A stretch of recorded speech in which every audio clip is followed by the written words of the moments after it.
ఒక్కసారి కొమ్మూరి గోల్డ్ కి కాల్ చేయండి. తాకట్లో ఉన్న మీ బంగారాన్ని విడిపించి మార్కెట్ ప్రైస్ కి వాళ్ళు కొనుక్కుని మిగతా డబ్బులు మీకు ఇచ్చేస్తారు. హాయ్, వెల్కమ్ టు మనం టీవీ. మన టీవీ ఉంది మన కోసం. ట్రంప్ విధించిన టారిఫ్లపై సుప్రీంకోర్టు తీర్పు అయితే వచ్చింది. కానీ ప్రపంచ దేశాల నుంచి వసూలు చేసిన భారీ మొత్తాన్ని ఎలా తిరిగి చెల్లిస్తారనేది విషయంపై అనిశ్చితి నెలకొంది.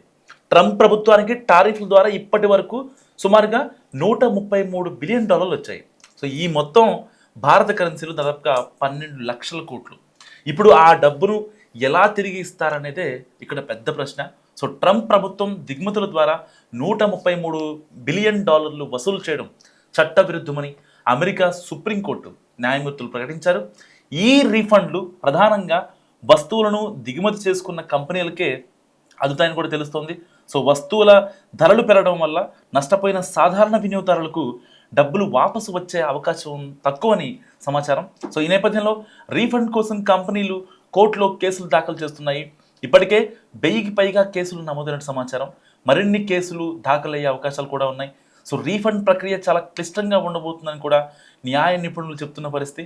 దీనికి 12 నుంచి 18 నెలల సమయం పట్టవచ్చని కూడా అంచనా వేస్తున్నారు. ప్రస్తుతం భారీ మొత్తంలో డబ్బు వెనక్కి తిరిగి ఇవ్వాల్సి ఉండడంతో కంపెనీల కోసం ట్రంప్ ప్రభుత్వం ఒక వెబ్సైట్ రూపొందించే అవకాశం కూడా ఉందని నిపుణులు అంచనా వేస్తున్నారు.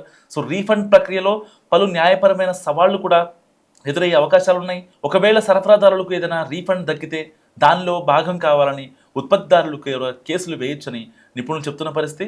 సో ఈ తరహా ఘటనలో కొన్నేళ్ల నుంచి కోర్టుల్లో కేసుల్లో పెండింగ్లో ఉన్నట్లు కూడా చెప్పుకొచ్చారు.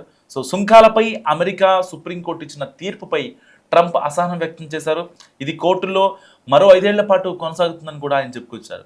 మరోవైపు పలు రాష్ట్రాల గవర్నర్లు తమ రాష్ట్ర ప్రజల తరపున బిలియన్ల కొద్దీ డాలర్లను ట్రంప్ ప్రభుత్వం నుంచి రీఫండ్గా డిమాండ్ చేస్తున్నారు.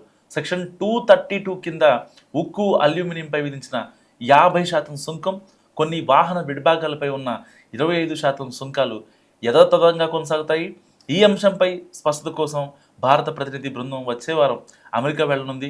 భారత ఎగుమతిదారులకు, ముఖ్యంగా కార్మికుల ఎక్కువగా పనిచేసే వస్త్ర ఆభరణ రంగాలకు రాబోయే 150 రోజుల పాటు ఈ తగ్గిన టారిఫ్ రేటు పెద్ద ఊరటనిస్తుందని పరిశ్రమ వర్గాలు చెప్తున్నాయి.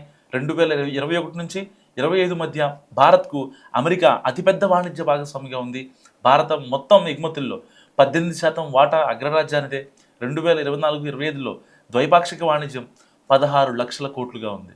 సో అర్థం చేసుకోండి ఎంత ఎక్స్ట్రీమ్ ఉందో. సో సేవల విషయానికి వచ్చిన భారత్ నుంచి $28.7 బిలియన్ మేర ఎగుమతులు జరుగుతున్నాయి. మొత్తం మీద చూస్తే వాణిజ్యం మిగులు అమెరికాతో $44.4 బిలియన్ ఉంది. మరి ఆ 12 లక్షల కోట్లు ట్రంప్ ఎవరెవరికి ఎప్పుడు ఇస్తానని చెప్తాడు, లేదా అసలు మొత్తానికి పంగనామా పెడతారా? మీరేమనుకుంటారా? మస్తు కామెంట్ చేయండి.